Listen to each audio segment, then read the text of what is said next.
Assalamu alaikum wa rahmatullahi wa barakaatu. Akkam jirtu kabajamtootaa fi hordoftoota chaanaalii Aziz Jaaluu baga nagaan gara chaanaalii Aziz Jaaluutti dhuftanii. Egaa namoonni jechuudha chaanaala keenyaaf haarawaa taatan chaanaalii keenya sabiskiraayib godhaatiin maatii chaanaalii keenya taasiniin jechuun barbaada.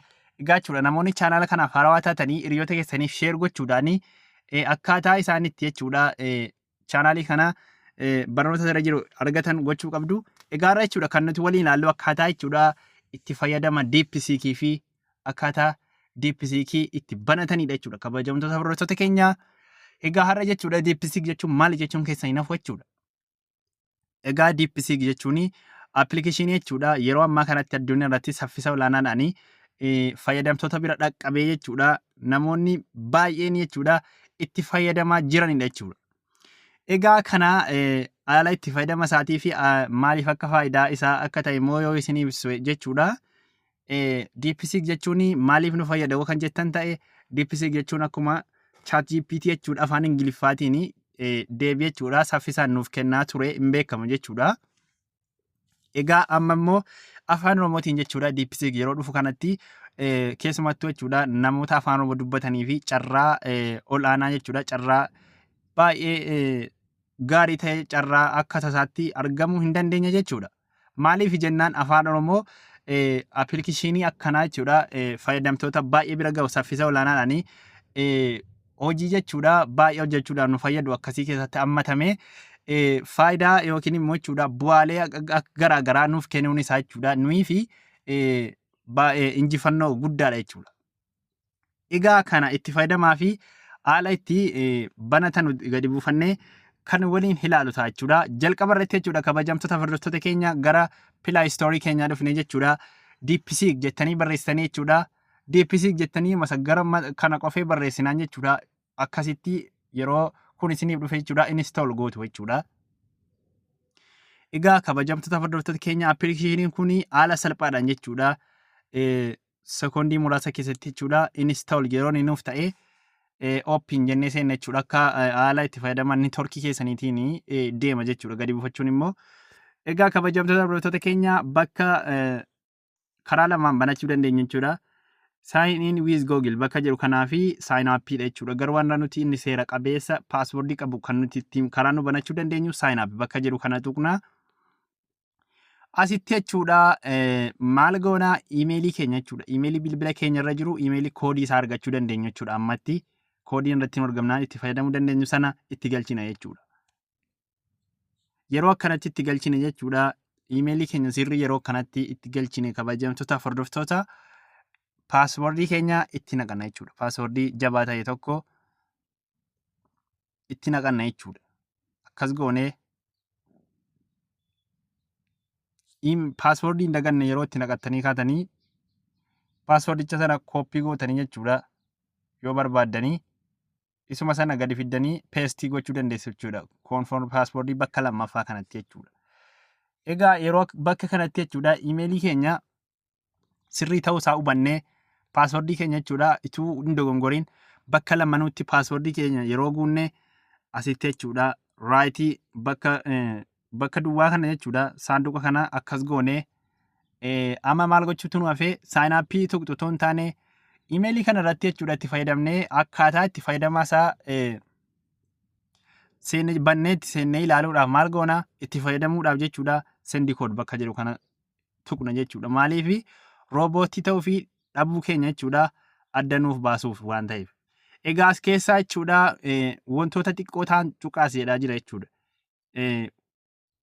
Diimaa xiqqaa ta'an jechuudha as keessaa akkamii biluunii kana jechuudha. Okay.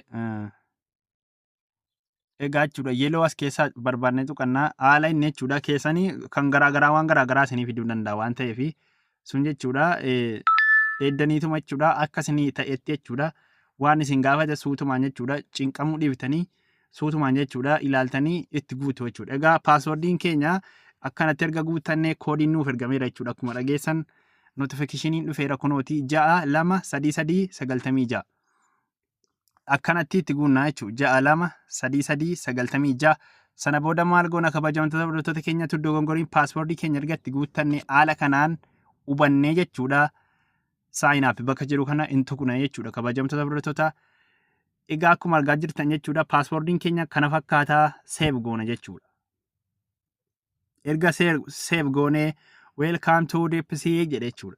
Free application kuni akkuma beekamu jechuudha warri ChatGPT maallaqa doolaaraan malee jechuudha akkaawuntii keessan irraa waa itti guutanii maallaqa haala itti fayyadama keessanii akka barbaadan jechuudha maallaqa olaanaas gadaanaatiin kaffalchiisuu danda'a.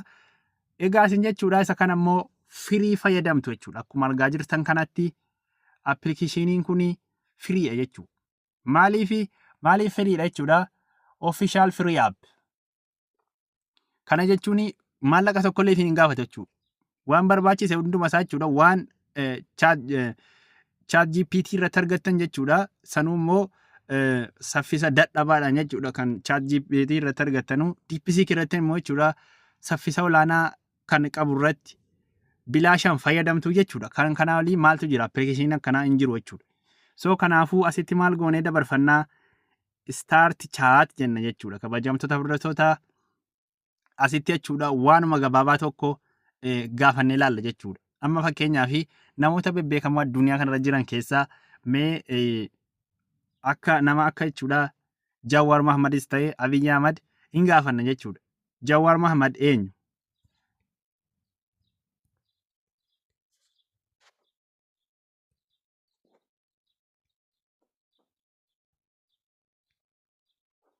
Amma Jawaar Mohammad eenyu yeroo jenne gaafannu jechuudha saba kamirraa dhufe?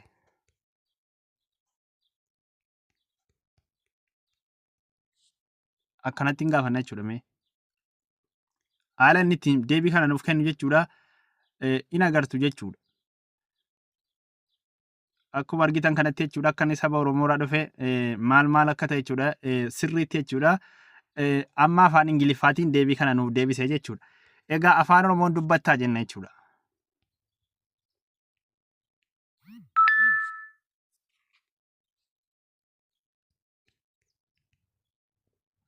Afaan Oromoo dubbattaa inni yeroo nu gaafannu eeyyeen akkuma argaa jirtan kanatti jechuudha sirriitti jechuudha tajaajila saffisa olaanaa qabu kan nuuf kennudha jechuudha. Appilikeeshiniin kun kan nama ajaa'ibu jechuudha. Saffisa jechuudha. Saffisa nama ajaa'ibuun jechuudha. Haala kanaan yeroo inni deebii nuuf kenna jechuudha. Faayidaa jechuudha. Faayidaa kabajamtoota hordoftoota keenya barnoonni keenya irraa kana fakkaata. DeepSeekiin gaafatanii wanti isin dhabdan tokkollee hin jiru jechuudha. Egaa akka barnoonni keenya irraa kun isinitti tolu abdiin qaba. Waan waliin turtaniif galatoomaa yeroo gaarii.